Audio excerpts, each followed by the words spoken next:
Alô Podcast no ar, seja muito bem-vindo, muito bem-vinda. É uma satisfação, uma alegria estar aqui na sua companhia, iniciando mais um episódio do nosso Alô Podcast. Nós estamos com o Antoniel. Boa noite, Antoniel. Boa noite, Ellen. E a nossa convidada para falar de saúde municipal, saúde pública, é a secretária municipal da cidade de saúde da cidade de Valparaíso de Goiás, Luciana Mendes Caixeta. Esse é o nome?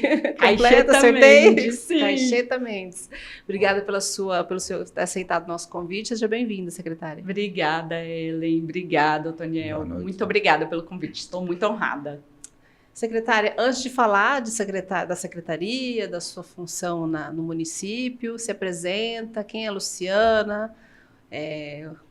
Você é casada, tem filhos? Para a gente te conhecer melhor. Então, sou Luciana, tenho 3 filhos, sou mãe atípica da Rafaela, sou servidora pública, estou no serviço público. Desde os 16 anos eu ingressei em um banco e desde então nunca trabalhei na iniciativa privada, sempre no setor público. Sou uma sonhadora, sou psicóloga, sou mestre em administração pública, sou servidora efetiva aqui do Distrito Federal e sou muito apaixonada pelo Sistema Único de Saúde, muito apaixonada por tudo que a gente tem condições de fazer para fazer com que o sistema de saúde seja mais eficiente, para que a gente chegue naquelas pessoas que têm mais dificuldade de acesso, para que, de fato, a gente consiga entregar uma política pública que seja para todos. E por que você escolheu a carreira da área de saúde? Então, sempre foi uma afinidade. Então, desde criança, eu sempre gostei muito. Eu tive a fase que eu queria ser jornalista, eu sempre admirei muito, porque eu gosto muito de ler, eu sempre gostei muito de ler jornal, né? A gente ainda é das antigas do jornal físico, então era algo que eu me imaginava fazendo. E à época, em uma conversa com meu pai falou, não, minha filha, filho de pobre, fazer jornalismo, pense em outra coisa. Foi assim, minha decisão. Falaram isso pra mim também. Falaram, mas eu não fiz outra coisa. Eu insisti. Mas não adianta. A comunicação, quando a gente tem esse chamado para comunicação, mesmo que a gente esteja em outra área, ela nos puxa, né? É isso mesmo. E aí, à época, eu fiquei pensando em várias possibilidades e uma delas foi psicologia. Meu pai falou, olha, psicologia é bom porque tem um vasto campo de atuação. Você pode trabalhar em escola, você pode trabalhar com Detran. Minha família sempre foi do ramo de autoescola, né?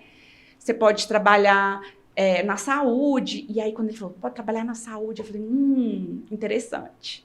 E aí, eu comecei a pesquisar e fui fazer a faculdade e me encontrei, mas principalmente na atuação da psicologia na saúde. Então, desde o primeiro semestre, eu lembro que o meu primeiro trabalho em grupo, eu escolhi estar no grupo que falava da psicologia na saúde e desde então minha trajetória foi nessa direção. Aí você estudou aqui em Valparaíso, você se formou aqui, você nasceu aqui? Eu nasci aqui em Valparaíso, no Nossa Senhora Aparecida, mas eu fui criada em Lusiânia. Estudei na Universidade Católica de Brasília e quando eu me formei, eu comecei a trabalhar aqui em Valparaíso. Então, eu tô aqui desde 2011, trabalhando aqui. Raiz de Valparaíso. Sim, raiz.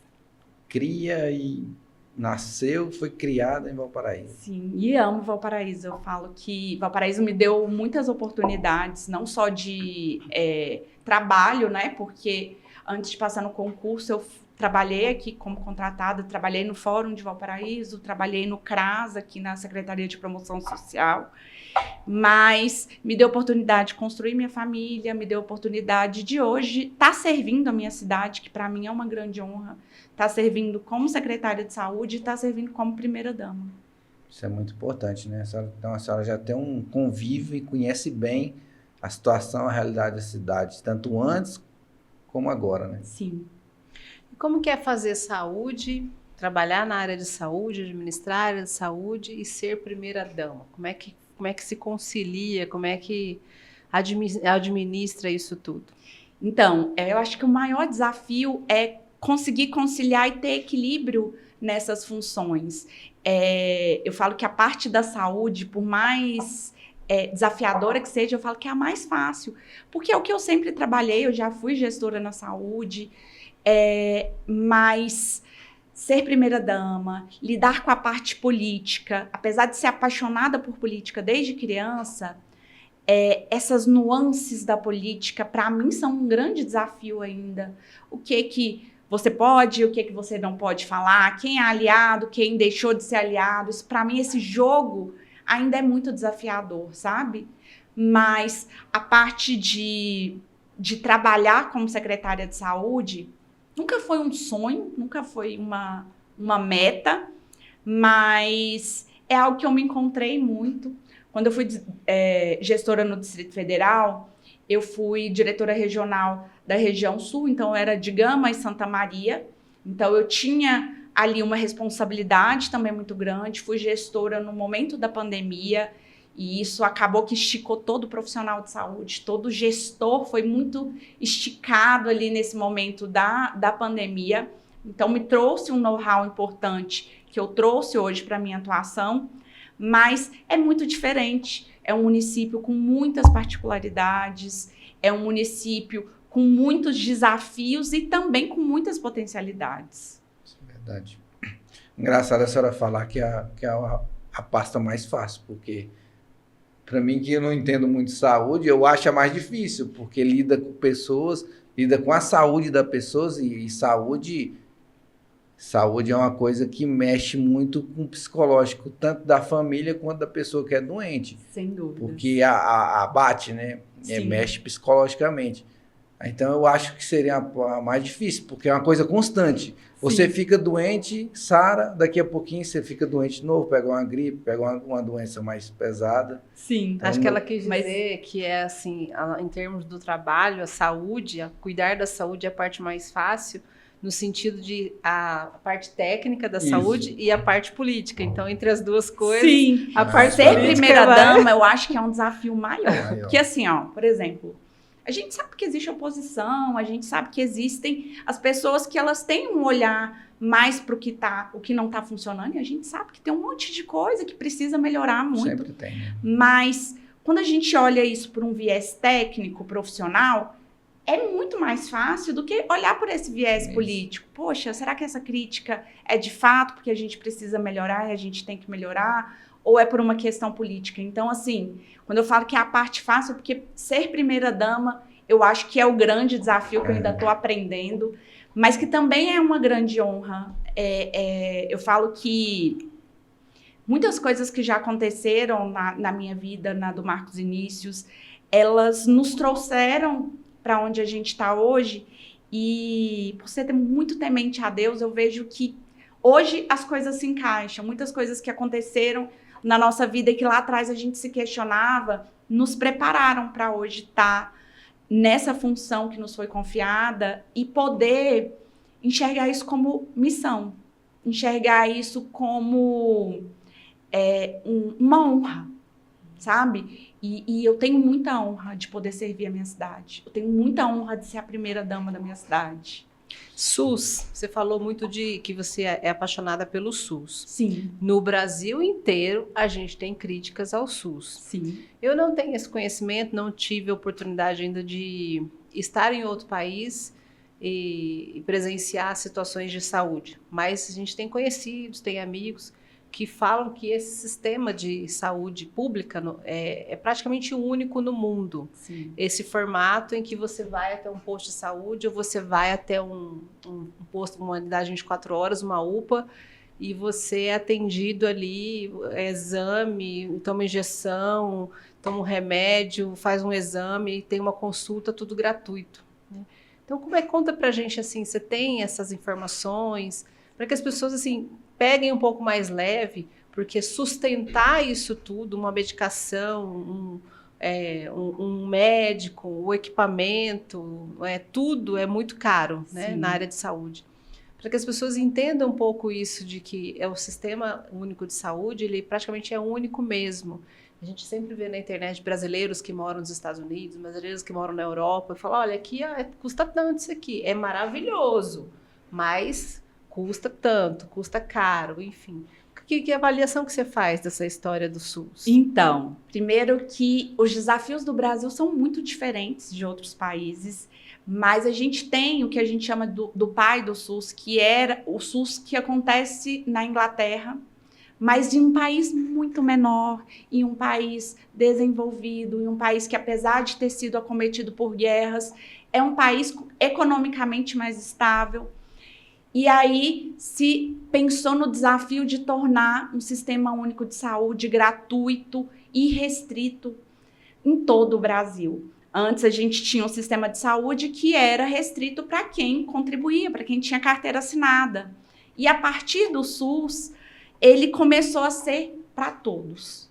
Primeiro é o desafio da gente fazer saúde gratuita num país com dimensões continentais, como é o Brasil, um país que tem muitas diversidades, não só culturais, como também econômicas, e um país com tantos Brasis dentro dele. Então, esses são os maiores desafios do SUS.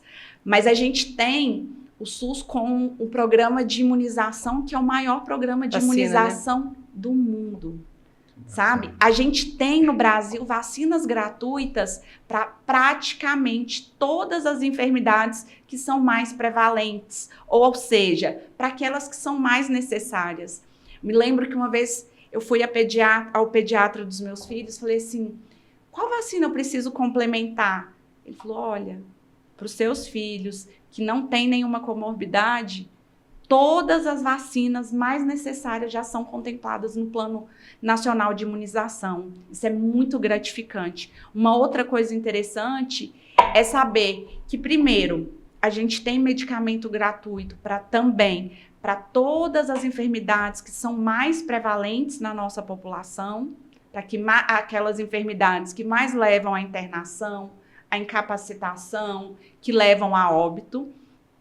E a gente tem atendimento gratuito para todos. Essa pessoa ela não precisa ter documento, ela não precisa ser residente no Brasil, ela pode ser um turista, ela pode ser alguém que está aqui de forma ilegal, ela pode ser um bandido que levou um tiro num confronto com a polícia e ela vai ser atendida do mesmo jeito. Então o SUS ele é apaixonante, sim. A gente sabe que tem muitos desafios? Temos. Mas nenhum sistema de saúde do mundo consegue chegar à população ribeirinha como a gente chega, consegue chegar à população mais vulnerável. Fala assim, polícia não entra dentro da Cracolândia, mas o SUS entra. Polícia não entra dentro de algumas comunidades, mas o SUS entra em todos os lugares. A gente cuida da qualidade da água, porque é o SUS também que cuida. É a gente que fiscaliza os alimentos, é a gente que fiscaliza a saúde de toda a população e que cuida para que a gente tenha essas ações de vigilância e de monitoramento para que a gente tenha uma sociedade que consiga sobreviver da melhor forma possível. É vasto, hein? Serviço, hein?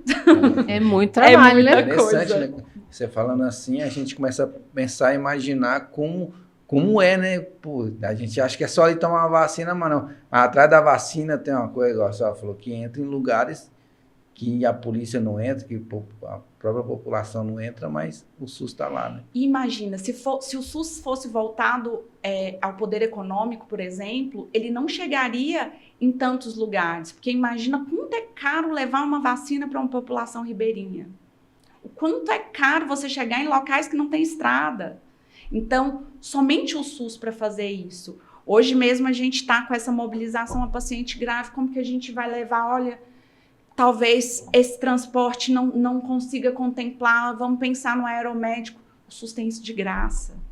Então, é muito gratificante trabalhar no SUS, entender que no que é mais importante, e aí eu falo, tá? Tem falhas, tem muitas coisas que a gente não consegue fazer. Mas no que é mais importante, na maior parte dos casos, na maioria da população, a gente consegue dar um atendimento digno, um atendimento com início, meio e fim. E a gente consegue, de fato, trazer saúde para todos. Você está acompanhando o Alô Podcast aqui no pelo YouTube. Muito obrigada pela sua audiência. Aproveite que você está acompanhando e espalhe esse link aí para os familiares, os amigos, porque agora nós vamos falar de saúde de Valparaíso de Goiás. Então, lembre-se, se inscreva no canal, ative o sininho das notificações para você receber toda vez que estivermos ao vivo, tivermos conteúdos novos por aqui, para você acompanhar e participar também. Bom, agora a gente já falou de saúde nacional, a gente já situou como é que é o trabalho na área de saúde, agora sim vamos falar de saúde de Valparaíso. Isso mesmo. Perfeito. Secretária, eu coloquei aqui, mas eu não coloquei uma pergunta interessante aqui sobre a dengue. Esse ano foi pouco falado em dengue aqui no município, em relação aos outros anos, tinha tenda, tinha tudo. Aquele projeto que foi criado aqui, dos mosquitos... Ositrampa, como é que é o nome? Ovitrampas e a Wolbachia. Isso. Eu acho interessante. Eu até brinquei com o Nico esses dias. Eu falei, pô, tá tendo muriçoca demais na minha casa, Nico. Aí ele falou, é o programa... É o Volbito. Mas e deu certo, né?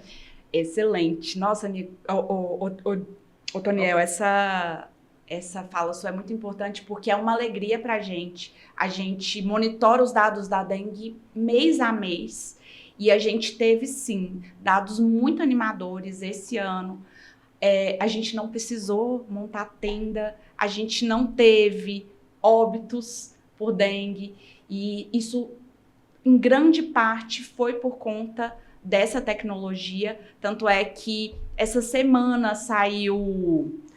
a Time com as 100 personalidades mais influentes do mundo e uma das personalidades homenageadas foi o pesquisador que descobriu a Wolbachia e desenvolveu o Volbito.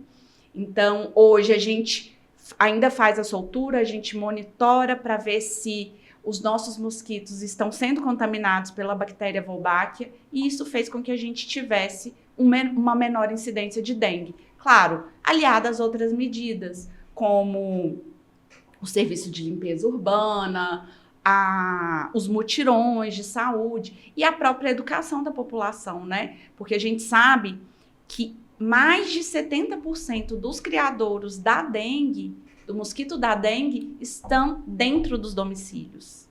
Então, é claro que o poder público tem muito a fazer, mas educação em saúde, eu acredito demais no potencial da educação em saúde, principalmente quando a gente vai desde a infância, a gente vai trabalhando para que esses criadouros que estão dentro de casa, eles acabem e para que a gente tenha cada vez menos incidência de dengue, chikungunya e outras arboviroses. Prevenção, né, secretária? Sim. Secretária, só para a gente informar o pessoal que está acompanhando, resumidamente, o que é esse projeto, para as pessoas entenderem, nós estamos celebrando o resultado aqui, né? Mas a gente não explicou exatamente como que funciona essa técnica, essa pesquisa, né? Valparaíso e Lusiânia foram selecionados pelo Ministério da Saúde para sermos cidade piloto para uso dessa tecnologia que se trata de uma contaminação de uma bactéria, que é a Wolbachia, nos mosquitos. O que a gente fez aqui em Valparaíso? Qual foi o nosso papel?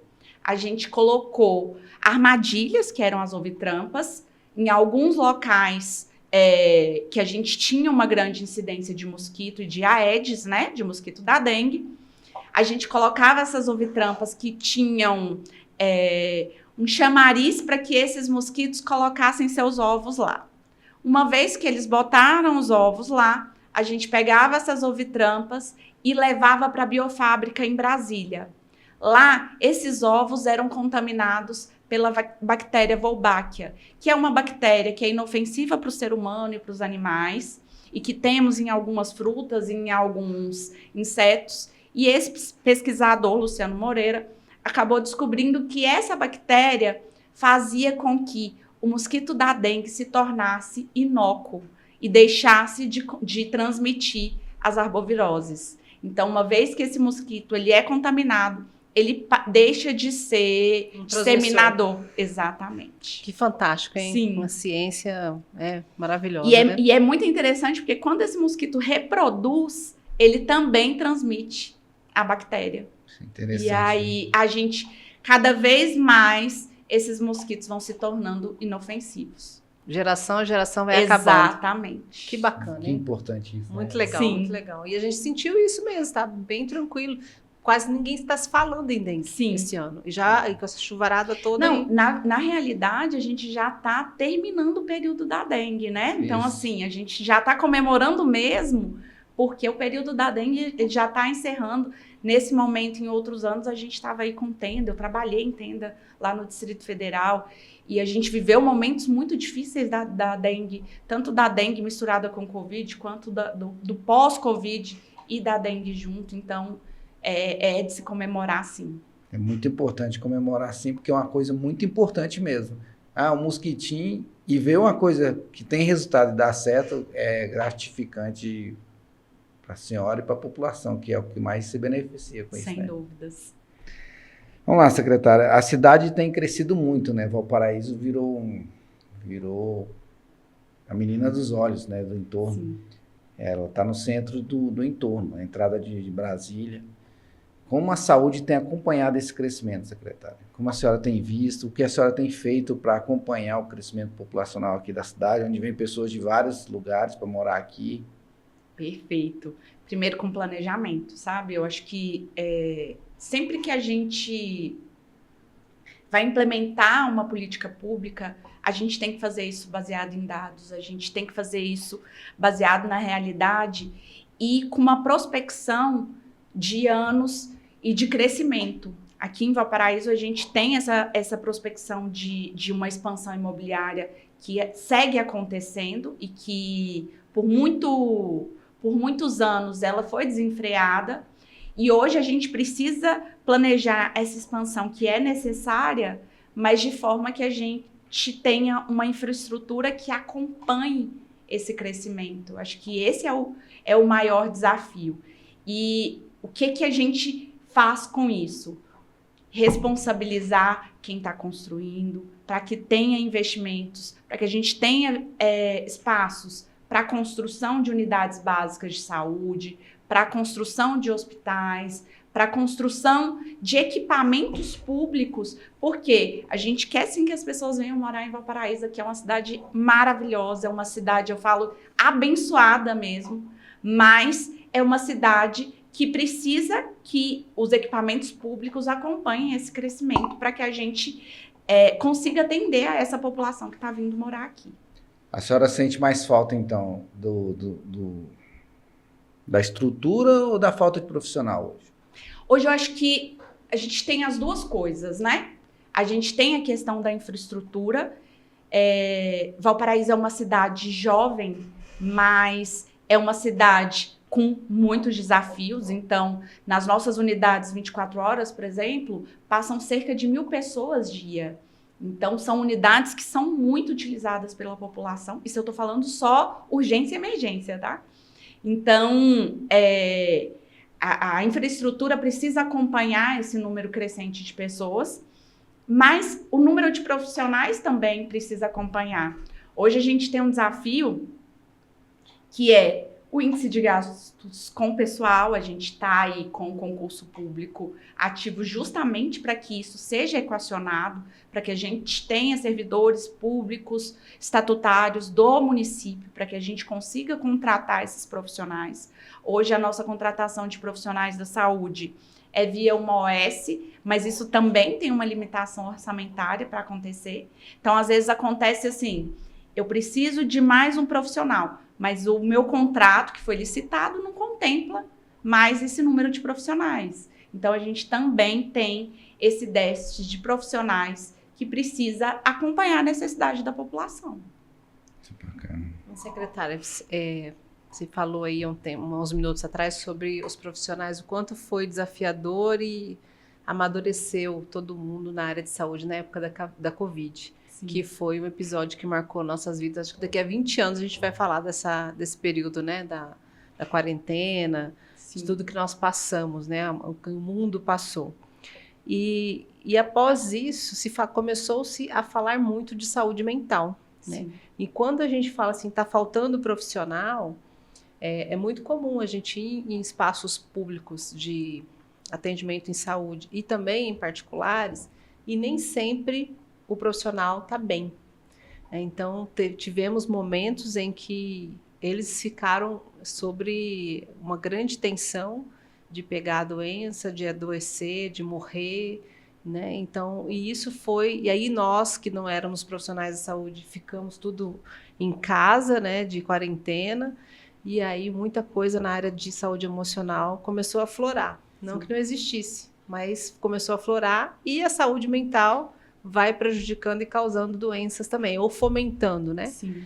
Como é que é isso? Como é que você trata isso na secretaria, essa questão da saúde mental, tanto dos profissionais de saúde, mas com relação à prevenção da população, que vai ficando cada vez mais ansiosa, mais estressada, vai ficando sem fazer exercício, aí tem as doenças cardiovasculares e por aí vai, né? Então, a saúde mental é quase que uma base que precisa ser cuidada. O que você pensa sobre isso? O que a gestão tem trabalhado na área de saúde mental? Ótimo. Nossa, Ellen, essa é uma demanda que eu falo, quando eu fiz faculdade, formei em 2009, a gente já falava na depressão como o mal do século. É verdade. E isso parecia tão distante, né? Isso parecia tão pontual, isso parecia tão longe da nossa casa, né?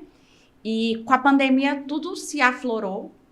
Entre os profissionais de saúde, a gente viveu cargas de trabalho extremamente exaustivas, a gente viveu uma carência de recursos materiais muito significativo. Então, às vezes, você tinha um dinheiro para comprar aquele insumo, mas você não tinha fornecedor que conseguia entregar naquela quantidade. Álcool em gel sumiu. Não, álcool em gel. Gente, olha, o hospital que eu era diretora era o Hospital do Gama, um dos hospitais mais antigos do Distrito Federal. E lá, a gente tinha uma usina de oxigênio, mas nenhum hospital do mundo foi preparado para funcionar com todos os pontos de oxigênio ativos ao mesmo tempo. Porque às vezes um paciente está no oxigênio, o outro não está. Então, ele não tinha essa preparação. E aí chegava um momento que todos os pacientes desaturavam. Né? E isso adoecia muito o profissional. A gente fez lá uma capacitação para comunicação de más notícias. Por quê? Sendo que a gente aprende isso durante a faculdade. Porque o profissional de saúde comunica má notícia 1, 2, num plantão muito azarado, 3 vezes. Tinha dia que dava de manhã, a gente já tinha comunicado 8 óbitos. Então, isso foi muito cansativo, foi muito difícil para a gente. Então, os profissionais de saúde adoeceram muito. Até porque a gente, enquanto todo mundo estava em casa, como você falou, a gente estava nesses plantões malucos. Eu me lembro que eu perdi o hábito de abraçar os meus filhos. Gente, isso para mim, até hoje, é muito forte.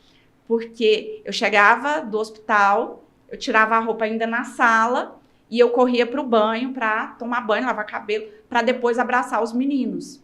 Eu demorei muito para confiar de chegar do trabalho e abraçar os meus filhos. E todos nós vivemos isso muito forte. A gente perdeu não só familiares, mas a gente perdeu colegas de trabalho.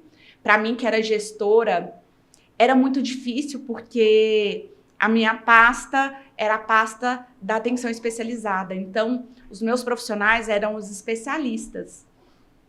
O especialista, ele não vai para o box de emergência. O especialista, ele não vai para a unidade básica de saúde. Ele fica numa policlínica, ele fica numa situação ambulatorial.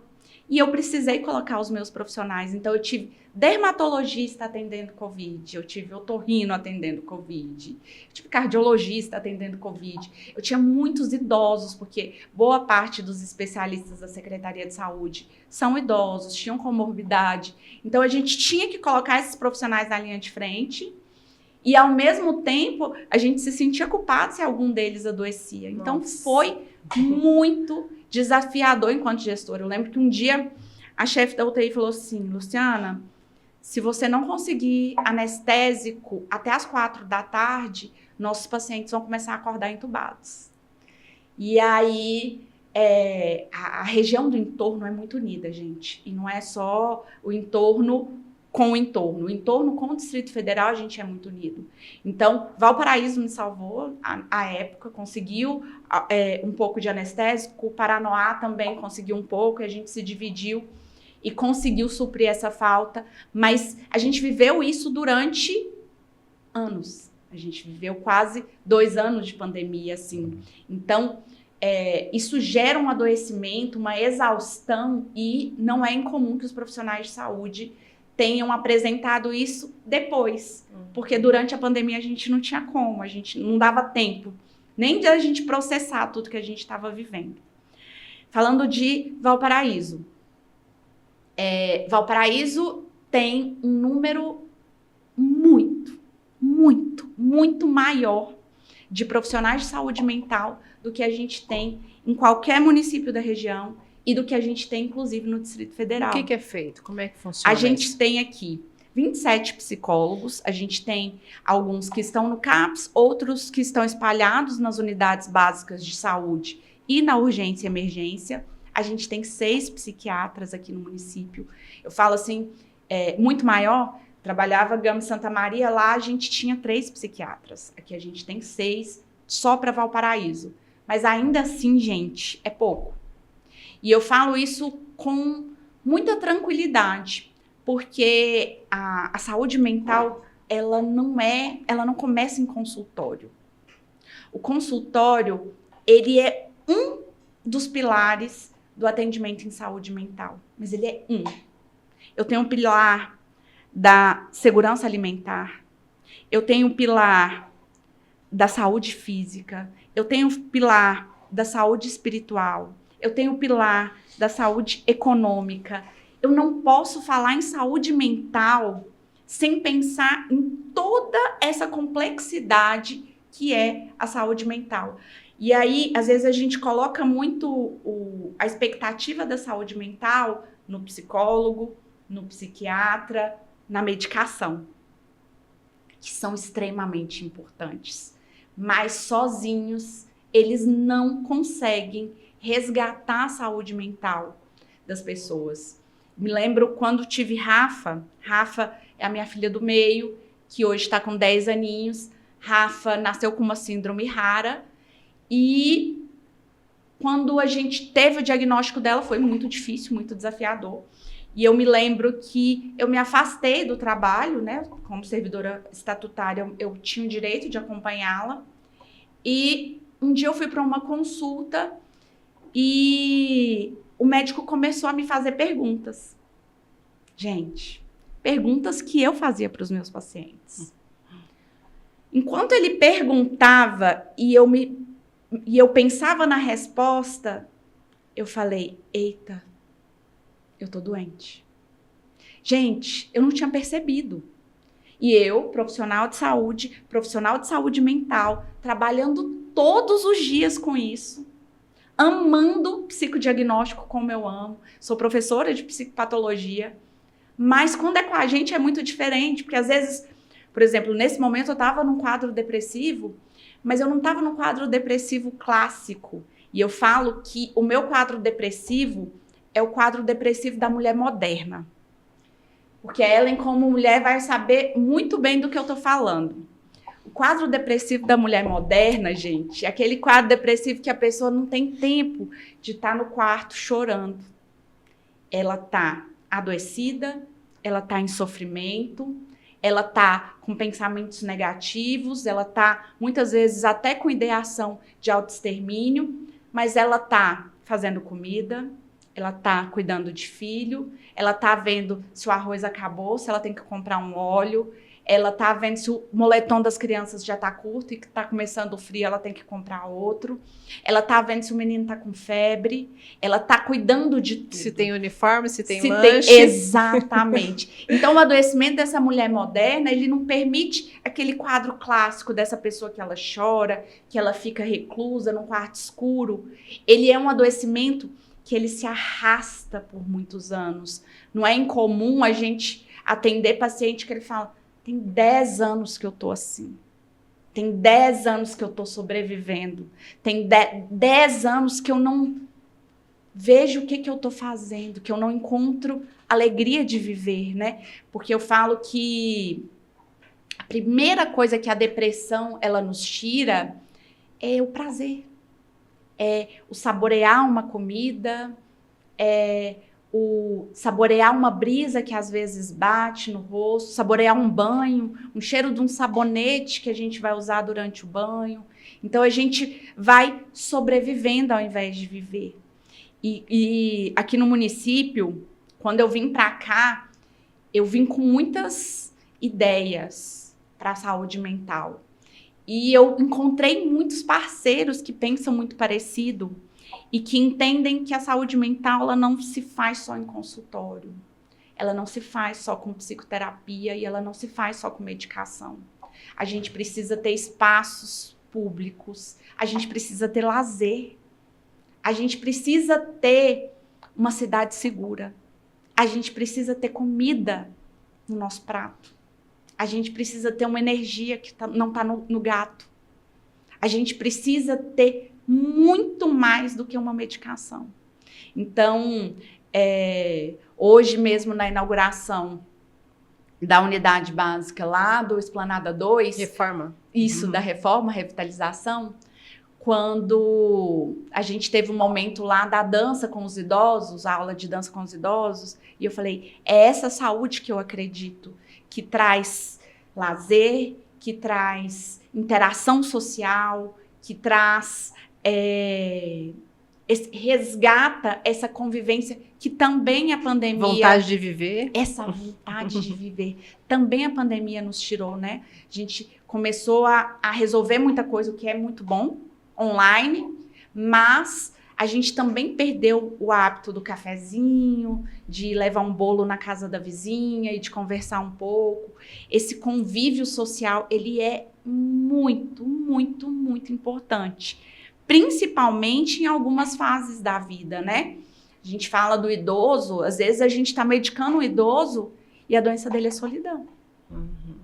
Você está precisando de um abraço. Exatamente. Alguém para ouvir as suas histórias. Sim. Secretária, e hoje... Você tinha pensado da saúde nesse aspecto, Antônio? Você tinha prestado atenção nisso? Ela tocou nesse assunto e agora veio uma lembrança aqui. Tanto que a procura agora... Antigamente a gente escutava assim... engole o choro e aguenta calado, né? Sim. E hoje, pelo que a senhora falou, tem aumentado a busca da cura, né? Sim. Pessoas com 10 anos indo atrás de cura, né? Às vezes tem muitas pessoas que ainda precisam e ainda tem aquele tabu, né? Engole o choro e vale. Mas é importante buscar ajuda, tanto para ela quanto para as pessoas em volta dela, né? Porque adoece as pessoas em volta também, né, secretária? E eu acho que o maior desafio hoje é a saúde do homem, sabe, Otoniel? Principalmente por conta da cultura. Dessa cultura de homem não chora, engole o choro, seja homem, homem não faz isso, homem se segura que isso não é coisa de homem. E acaba que o homem, ele fica sem esse espaço de expressar que ele também sente. Também sente rejeição, ele também sente dor, ele também sente solidão, ele também sente amor, ele sente todas essas questões. E eu ainda vejo que o número de homens que procuram a terapia, que procuram cuidar da saúde como um todo, ainda é muito menor do que o número de mulheres. Acontece demais da gente receber homens graves. Por quê? Porque não procuraram atendimento quando os sintomas iniciaram. Então, a gente ainda precisa quebrar esse tabu de o homem procurar ajuda, de o homem entender que ele também sofre, que ele também chora, que ele também tem dores. Bacana.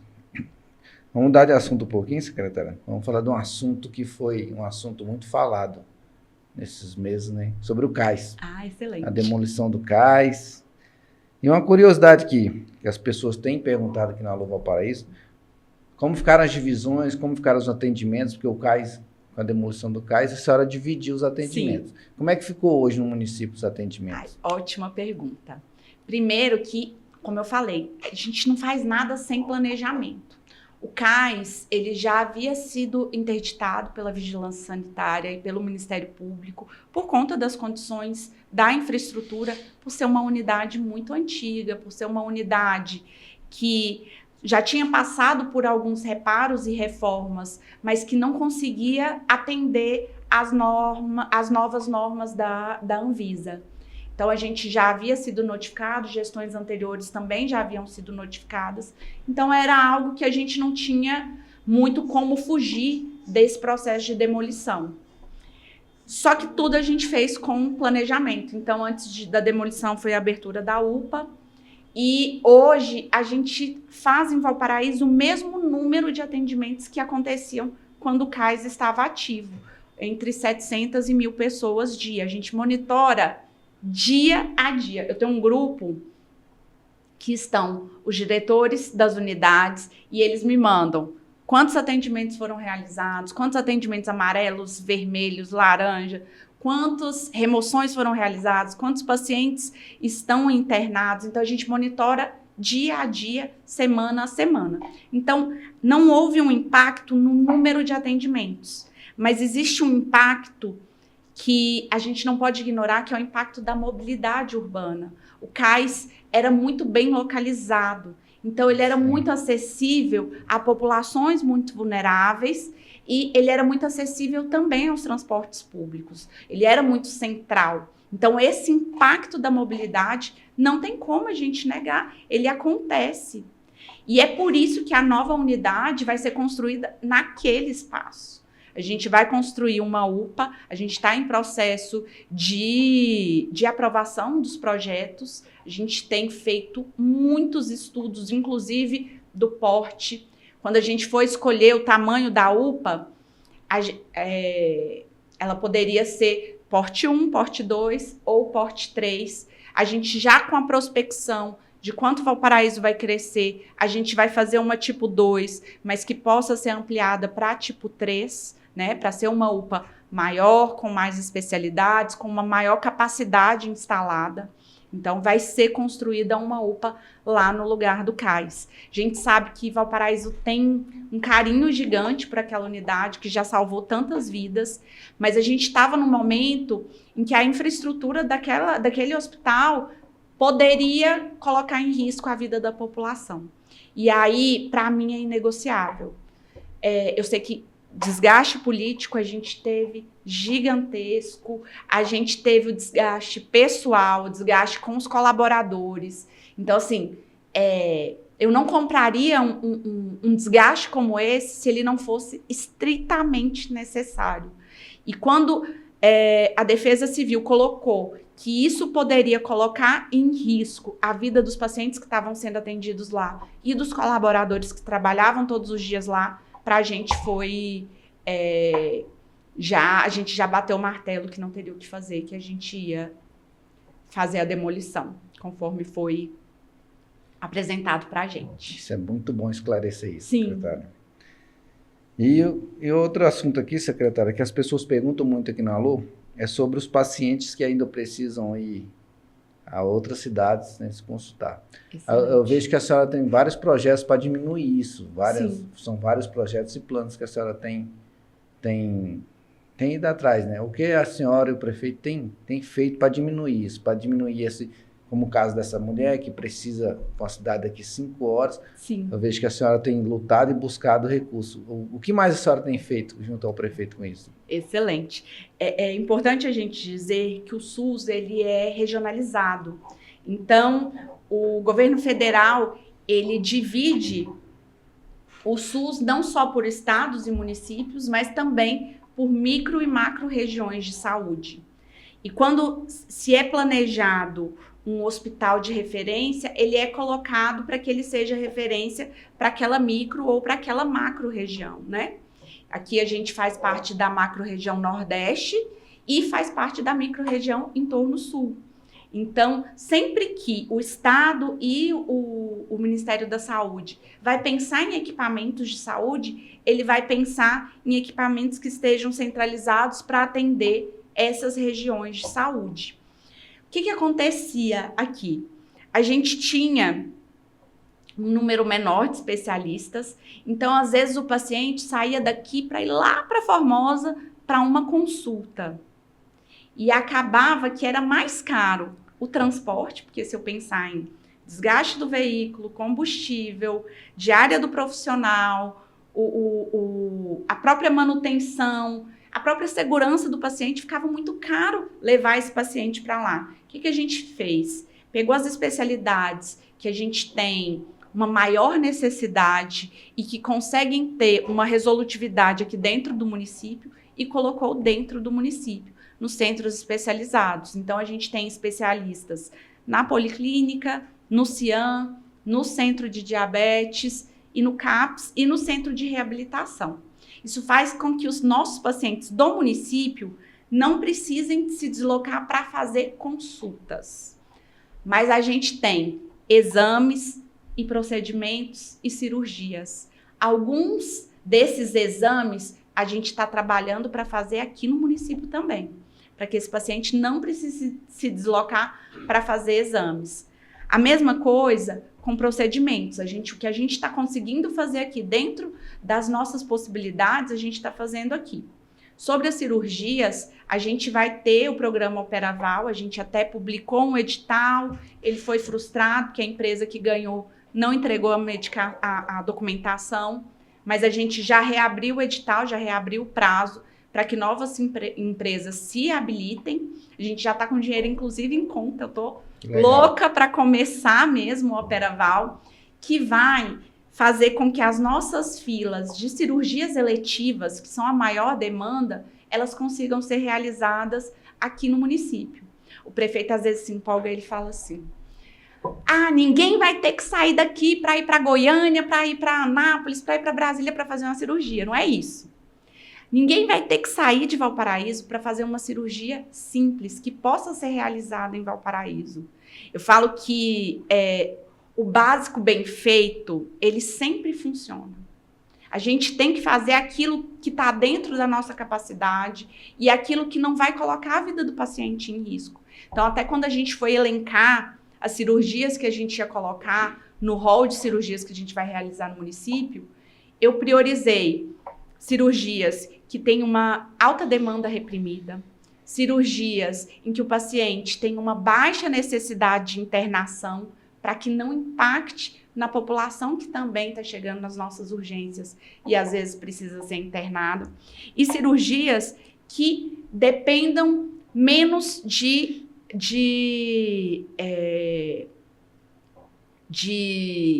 uma tecnologia maior na recuperação. Então, eu falo tecnologia, uma densidade tecnológica no que se refere, por exemplo, a um leito de UTI. Tem algumas cirurgias que só podem ser realizadas com um leito de UTI. Infelizmente, em Valparaíso, a gente não tem um leito de UTI ainda, mas é algo que a gente vem prospectando junto ao governo federal e ao governo do estado. E aí eu falo assim: Luciana, por que vocês não colocam um leito de UTI no município? Gente, um leito de UTI, os leitos de UTI, eles são muito caros para o município custear com recurso próprio, e eles só são viáveis economicamente quando a gente tem contrapartida da União e do Estado. Então, para que a gente seja contemplado com UTI no município, a gente precisa desse suporte do Estado e da União para que a gente tenha aqui no município um leito de UTI em funcionamento. E aí é importante dizer que aqui no município a gente tem os nossos boxes de emergência que tem uma resolutividade muito alta. Então, o paciente chega, ele é acompanhado, se há necessidade de remoção, essa remoção ela é feita com muita celeridade, a gente regula esse paciente muito rápido. O estado de Goiás ampliou o número de leitos de UTI, então essa vaga ela não demora a sair, mas como é regionalizado, muitas vezes essa vaga vai sair distante do município. A gente ainda tem esse desafio. Quando o estado tiver mais leitos disponíveis, aí a gente vai conseguir direcionar para UTIs mais próximas. Vai dar certo. Como é que funciona essa proposta do Operaval? Você falou os 3 tipos que você selecionou, que são que o município tem condição de fazer. Mas como que seria a logística? Qual lugar?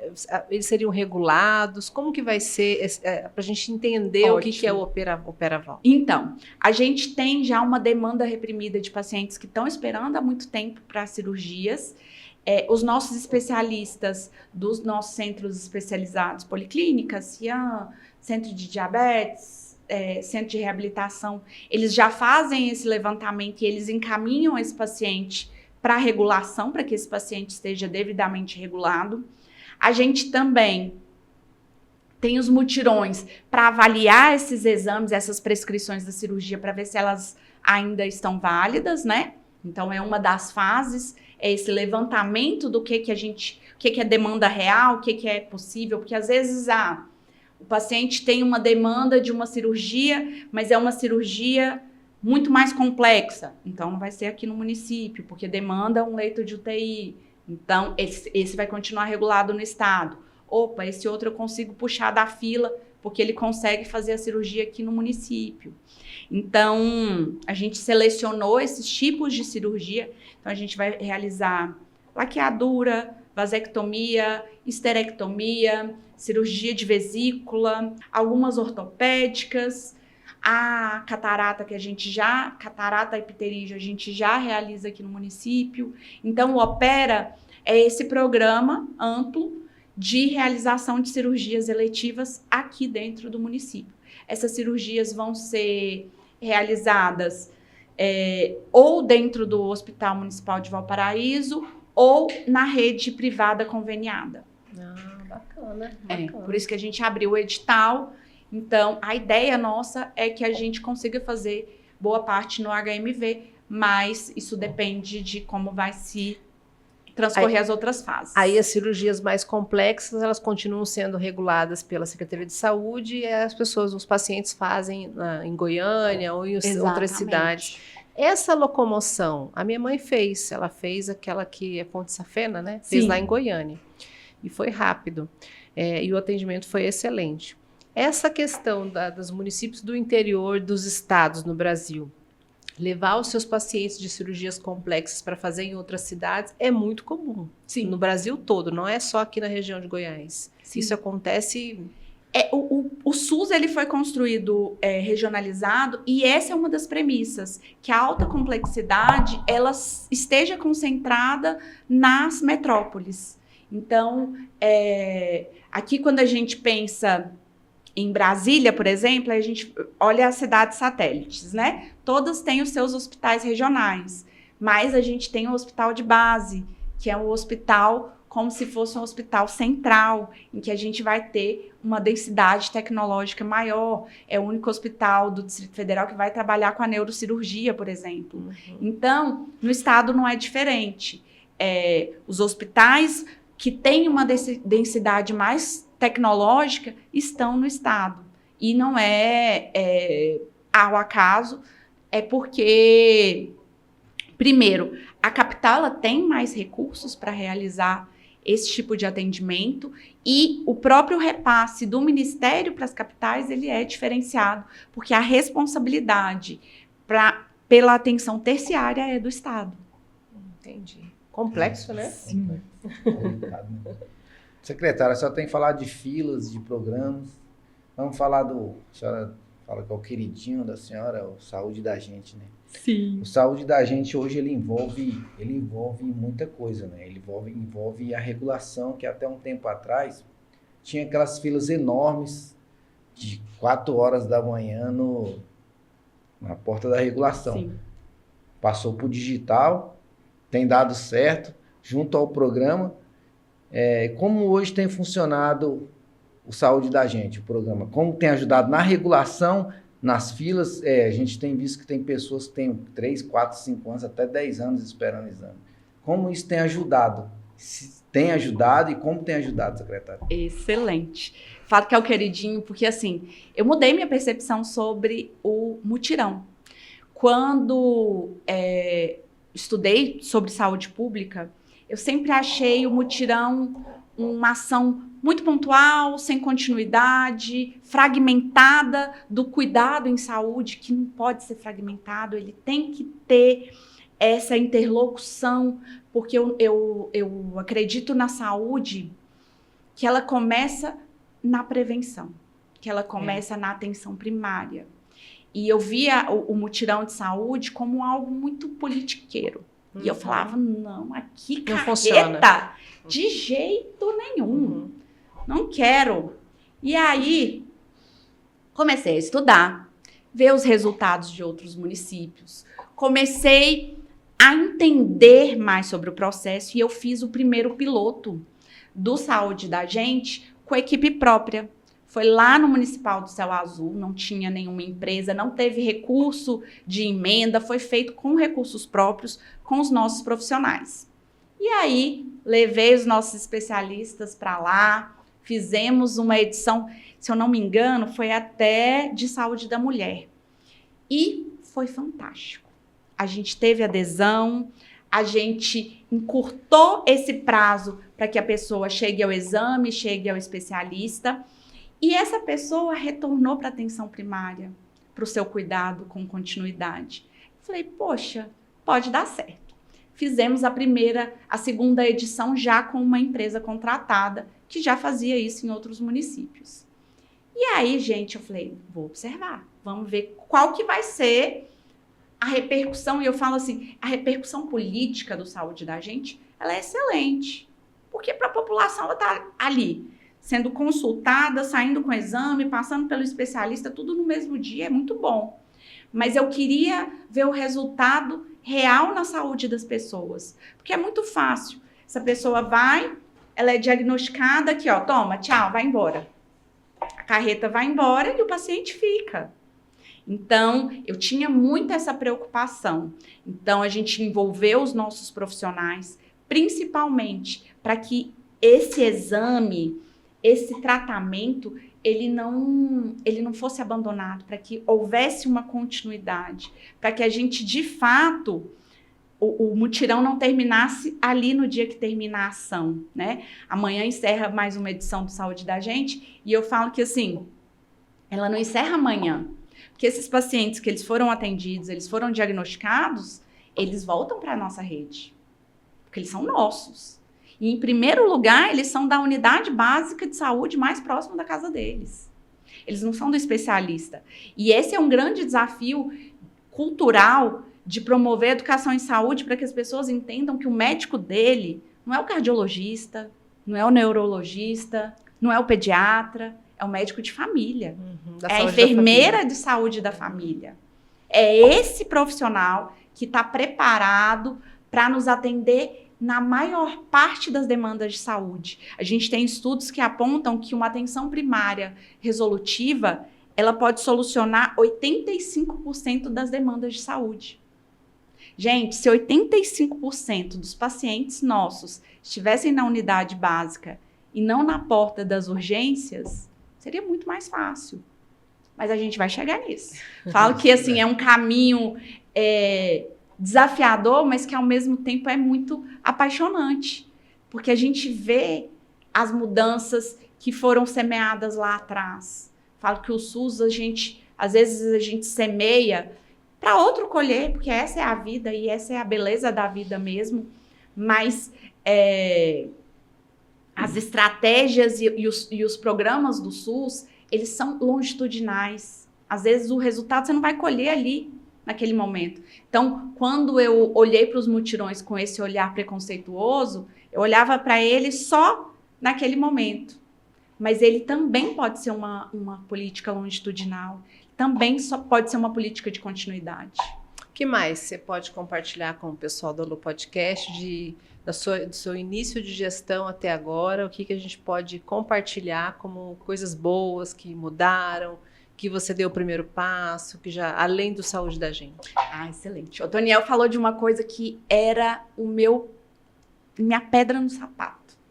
Gente, não tinha um dia que eu não sofria com aquela fila na porta da Secretaria de Saúde. Da regulação. Da regulação. Isso era algo que me deixava muito triste, muito incomodada. Às vezes estava chovendo, estava frio, perigoso, escuro. Gente, aquilo não era o tipo de tratamento que eu queria para a nossa população.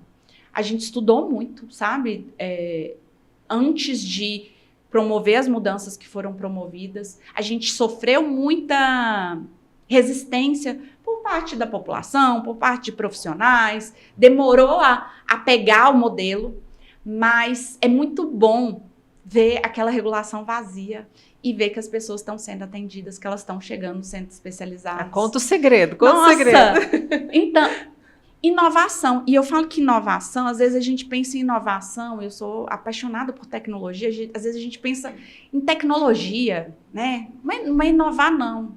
Inovar é sempre pensar em maneiras melhores de fazer bem aquilo que a gente já faz. Às vezes a inovação é a gente pensar em, opa, esse copo que está molhando a mesa e que pode manchar, vamos pensar em um porta-copo para a gente colocá-lo. Isso é inovação.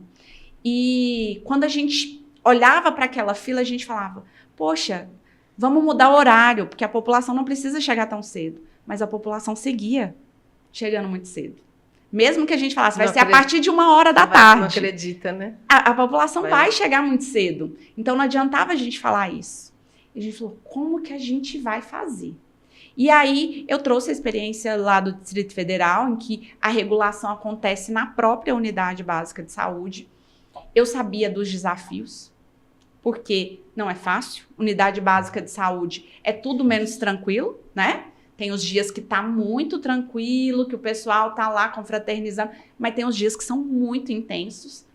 Mas levar a regulação para dentro da própria unidade básica de saúde trouxe, inclusive, processos mais justos. Então, não é quem conhece alguém que é regulado, não é o amigo do vereador, não é o amigo do prefeito que é regulado. Então, é mais democrático, mais justo. E a outra questão é que o próprio profissional que está inserindo ali aquela pessoa na regulação, ela se torna responsável por aquele encaminhamento. Então, a gente está abolindo, não vou falar que aboliu ainda não, porque a gente ainda tem ao neurologista, ao cardiologista. Não.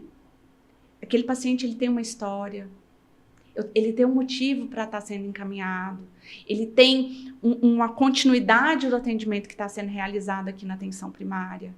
E eu preciso de profissionais que encaminhem aquele paciente que precisa ser encaminhado. Porque se todo paciente for encaminhado para o especialista antes de tentar o atendimento na atenção básica, o nosso sistema nunca vai funcionar. Vou dar um exemplo muito claro. Eu tinha 3.000 pessoas, 3.000 crianças aguardando por consulta na neuropediatria. 3.000. 3.000. Gente, eu não tenho neuropediatra para contratar. Não tenho. O Distrito Federal não tem neuropediatra para contratar. Com um dos maiores salários do país. A rede privada não tem neuropediatra para contratar. Rafaela, minha filha, faz acompanhamento com uma neuropediatra que cobra R$1.000 na consulta. E ela não aceita novos pacientes. Porque a agenda dela é lotada. E essa é a realidade do público e do privado. A gente não tem essa grande quantidade de neuropediatras. O que a gente vai solucionar isso? Falei, vamos qualificar o atendimento. Porque se eu tenho 3.000 que estão necessitando do neuropediatra, eu preciso olhar se antes de ir para o neuropediatra, esse paciente ele foi assistido pela saúde. Se eu não tenho 3.000 vagas, eu preciso pensar em todas as outras possibilidades para esse paciente. Porque senão ele fica num limbo de uma regulação que ele nunca é chamado e de um atendimento que ele nunca vai ter. Esse paciente mora em Valparaíso? Mora. Ele tem um agente comunitário de saúde próximo da casa dele? Tem. Então, primeira coisa, ele precisa ser visitado pelo agente comunitário de saúde da casa dele. Ele precisa passar pelo médico de família e comunidade do bairro dele. Ele precisa ser avaliado ali dentro. Porque, às vezes, é um paciente que não pode esperar tanto tempo para chegar ao neuropediatra. Eu vou precisar pular essa fila, melhorar esse encaminhamento para que ele pule a fila, assim. Ou é um paciente que, às vezes, nem vai precisar ir para o neuropediatra. E aí, isso gerou um outro programa de governo, que é o Enxergando o Futuro. Gente, eu tinha paciente com pedido de encaminhamento para fazer eletroencefalograma, tomografia, ressonância e nunca tinha feito exame de vista. Era só um exame de vista que precisava. E às vezes A dor de cabeça era por causa da falta do óculos. ele transforma realidades. E aí foi uma das coisas que a gente fez. Opa, essa pessoa que está na fila, a gente precisa olhar para ela. E aí a gente tinha uma demanda muito grande para pediatra, mas só pediatra na urgência. O nosso pediatra na atenção especializada ficava com muitas vagas ociosas. Falei, opa, antes de ir no neuropediatra, esse paciente tem que passar pelo pediatra. Porque o pediatra, ele tem a capacitação técnica para trabalhar com a maior parte das questões neurológicas da infância. Ele não vai estar habilitado para aquele paciente que é a exceção da exceção, que na verdade era quem era para estar no neuropediatra. Se todos estão na fila da neuropediatria, quem mais precisa não chega. E aí a gente fez essa, eu nem gosto desse nome, mas é o nome técnico que se chama, que é a higienização da fila.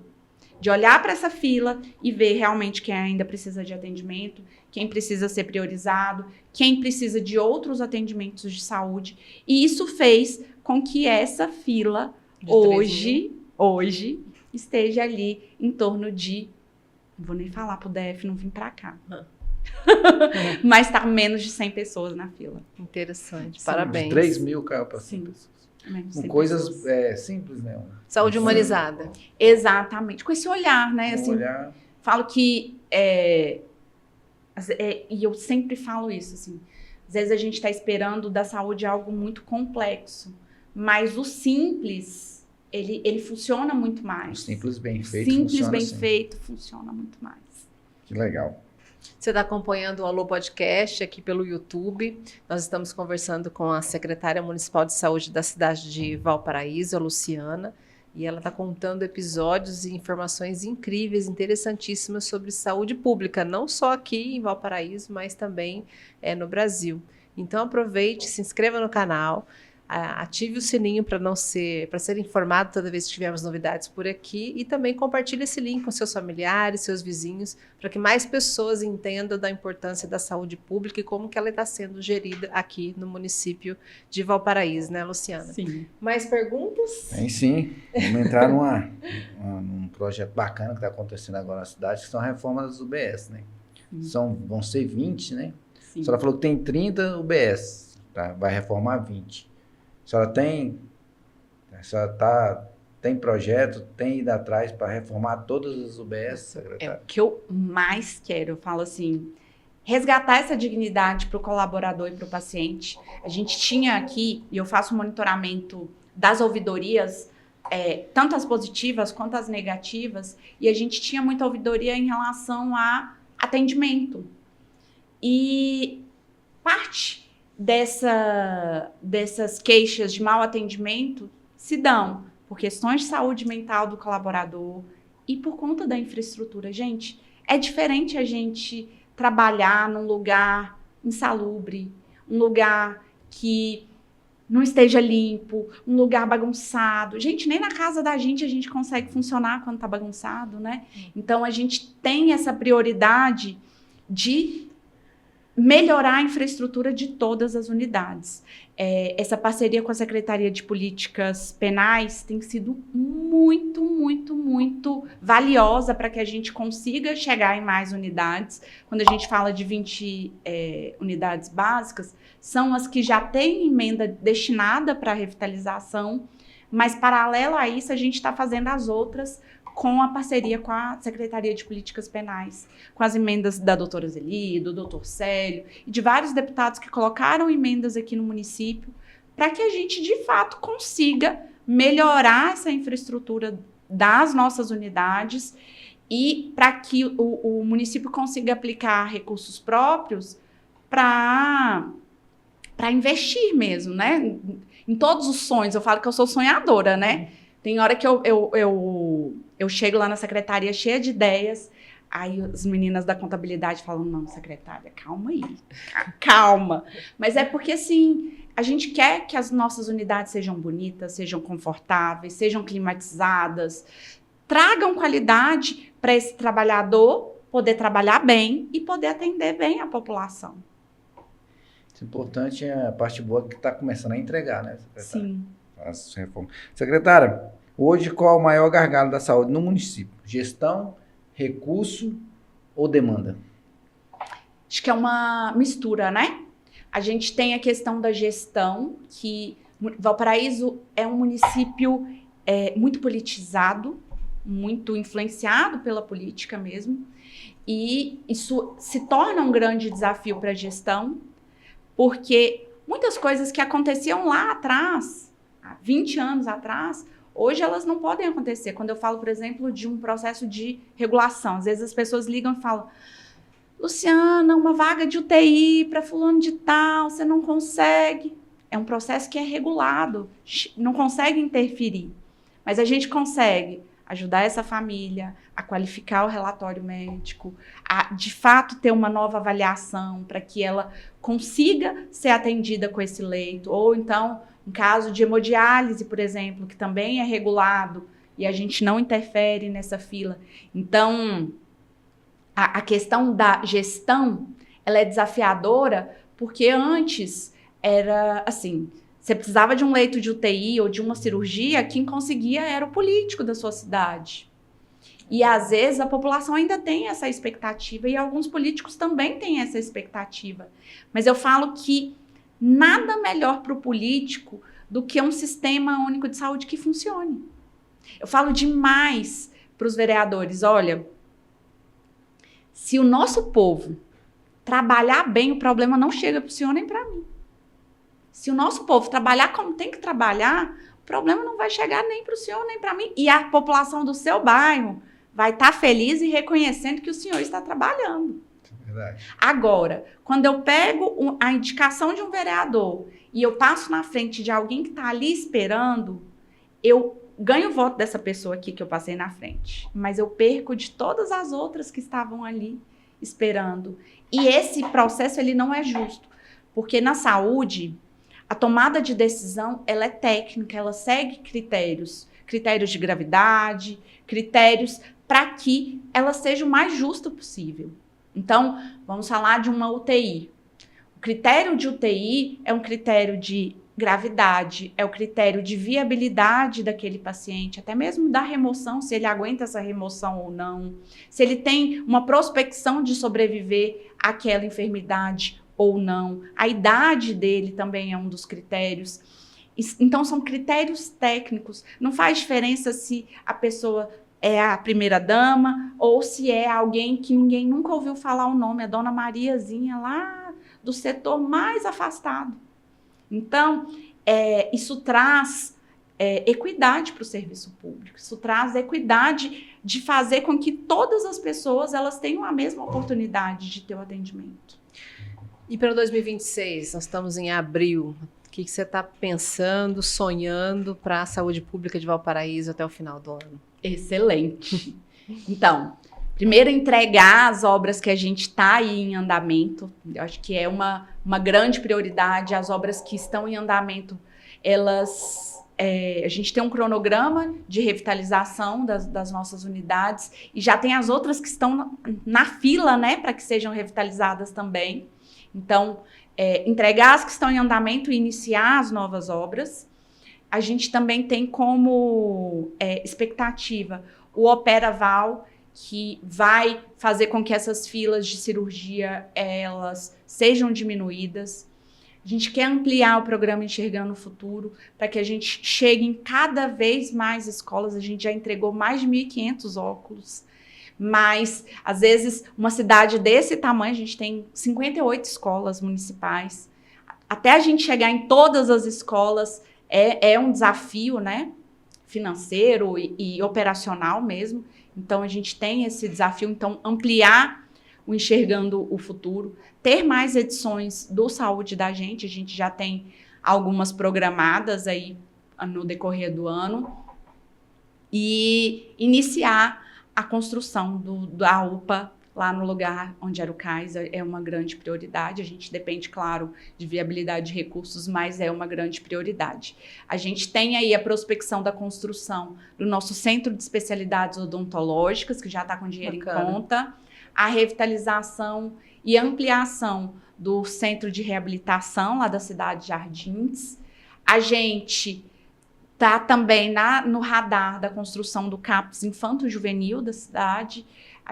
Como a gente falou de saúde mental, a faixa etária que a gente tem aí, a maior dificuldade, que a gente tem uma demanda crescente, é a faixa etária infanto-juvenil. Teve um fim de semana que de 30 leitos no município, a gente tinha 12 internações por saúde mental. Isso é muito alarmante. Esse é um dado muito sensível e a gente precisa trabalhar para que a gente tenha uma rede de cuidado da saúde mental muito mais fortalecida, para que a gente cuide desses casos que, infelizmente, a gente sabe que tendem a aumentar. É verdade. Nós estamos chegando ao fim essa conversa informativa, elucidativa, muito rica em informações. Mas e a secretária de saúde? Como é que a secretária de saúde cuida da sua própria saúde? Coisa boa. Então, eu confesso que os profissionais de saúde são os piores pacientes. Né? Mas, o que a gente faz? Primeiro, é buscar esse equilíbrio. E eu falo que, como que busca equilíbrio numa vida maluca como essa, né? Tem filho, tem esposa, esposa é prefeito. Casa, né? Então, é buscar esse equilíbrio, principalmente de estar presente. Eu acho que é um equilíbrio que eu tenho de, agora eu estou aqui no meu momento secretária. E eu vou viver as minhas demandas de secretária. Agora eu vou viver o meu momento de mãe aqui. Ainda que a secretária esteja ali também, mas eu preciso ter esses momentos, ter essa separação e esses momentos. E é muito bom quando a gente consegue formar uma equipe.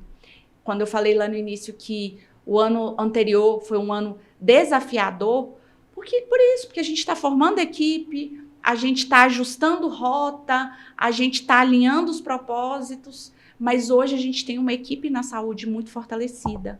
Então, eu e a Ana Carolina, que é a nossa superintendente, a gente tem uma interlocução muito boa, a gente consegue, uma não tá, a outra está, a gente trabalha muito parecido. A nossa equipe, eu falo que é a melhor equipe, porque é assim, a gente, muitas vezes, se uma toma a decisão e a outra não tá, quando a gente vai conversar, era a mesma decisão, porque a gente tem propósitos muito parecidos e uma visão de saúde muito parecida. Então, hoje, a nossa equipe tem a nossa cara, ela tem essa identidade e ela tem esse propósito de entregar saúde para todos em primeiro lugar. Então, isso facilita um pouco para que a gente consiga conciliar com a vida pessoal, com a maternidade atípica, com o ser esposa, com o ser primeira-dama, com o ser filha de uma mãe que já está idosa. Então, eu falo que a mulher, ela fica ali, né, equilibrando os pratinhos, né, igual um equilibrista de circo. Às vezes cai um, a gente levanta e carrega, mas na vida tudo a gente consegue fazer quando a gente encontra propósito, quando a gente encontra beleza.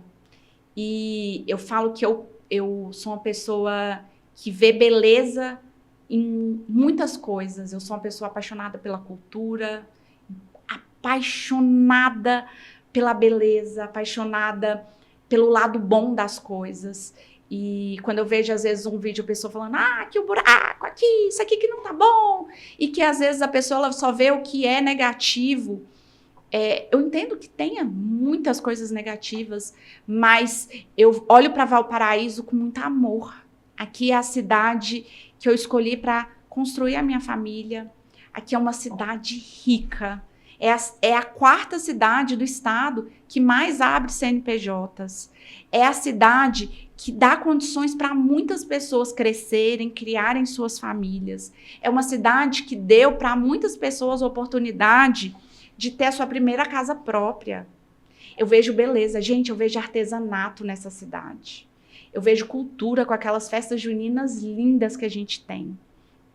A gente tem músicos, a gente tem mágicos, Atletas. a gente tem atletas. Gente, eu vejo tanta beleza nessa cidade, escritores. Assim, a nossa cultura é muito vasta. E eu sinto muito para quem só olha para essa cidade vendo o lado negativo. Porque eu consigo sim, entre buraco, entre mato, entre desafios, entre muitas dificuldades, eu consigo ver uma cidade linda.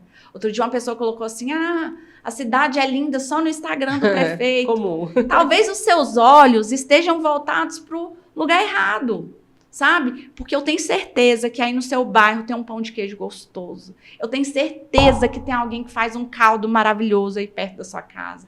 Eu tenho certeza que alguém toca sanfona perto da sua casa. Tenho certeza que tem beleza perto de onde você está. E uma das coisas que eu quis trazer como primeira-dama foi essa interlocução com a cultura, justamente porque eu também não acredito na saúde deslocada da cultura. Eu vejo que promover ações de lazer e de cultura e de esporte é também promover saúde. Então, assim, é uma das pastas que eu mais tenho interlocução. A gente idealizou e planejou os eventos para as crianças, a gente teve Arraiá Kids, a gente teve Carnaval Kids, a gente teve a cantata de Natal, porque eu tenho 3 filhos e eu sei o quanto é caro sair com eles, passear com eles. E eu quis trazer isso para as famílias de Valparaíso. Gente, a gente não sai daqui para ir para Brasília para ver as luzes na esplanada, porque não a gente tem as luzes aqui. Eu fui com os meus filhos para Goiânia no Natal do Bem e lá teve o coral. E eu falei, eu quero fazer em Valparaíso. Vamos fazer em Valparaíso. Chamei um bando de doido igual eu, sonhador igual eu. As meninas da igreja, lá do pastor Gedson, lá da Comunidade das Nações. O pessoal da cultura comprou a ideia e montou aquela cantata de Natal linda que aconteceu. Sabe, assim, isso me faz brilhar muito os olhos e isso me faz acreditar em dias cada vez melhores. Muito bem, obrigada pela sua mensagem, pelo seu olhar feminino, pelo seu olhar esperançoso. Parabéns, desejo sucesso e muito obrigada por ter aceitado o nosso convite aqui. Secretária, parabéns, dá para ver nitidamente o seu amadurecimento. Quando você assumiu a pasta para hoje, dá para ver seus projetos, seus sonhos. Você é sonhadora, sim. É uma sonhadora com pé firme, que está fazendo as coisas acontecer, tem o desejo das coisas darem certo. E isso é bom de se ver. Muito obrigado pela presença aqui. Espero que volte mais vezes aqui. Ai, gente, obrigada. Obrigada mesmo pela confiança, por ouvir. Eu falo demais, eu me empolgo. Eu falo assim, principalmente quando vai falar de saúde, meu olho brilha, eu amo, eu me arrepio. Sou apaixonada mesmo. E obrigada a toda a população de Valparaíso que está acompanhando o podcast do Alô, trazendo informação, trazendo cultura, trazendo entretenimento, para que a nossa cidade seja cada dia melhor. Obrigada. Obrigada, boa noite. Obrigada, Antoniel. Obrigada, secretária. E obrigada a você pela sua audiência. Lembre-se, se inscreva no canal do Alô Podcast aqui no YouTube. Deixe seu comentário, mande as suas perguntas e acompanhe sempre aqui a gente aqui para você ter sempre as novidades aqui da cidade de Valparaíso e região do entorno sul. Um grande abraço e até o próximo Alô Podcast.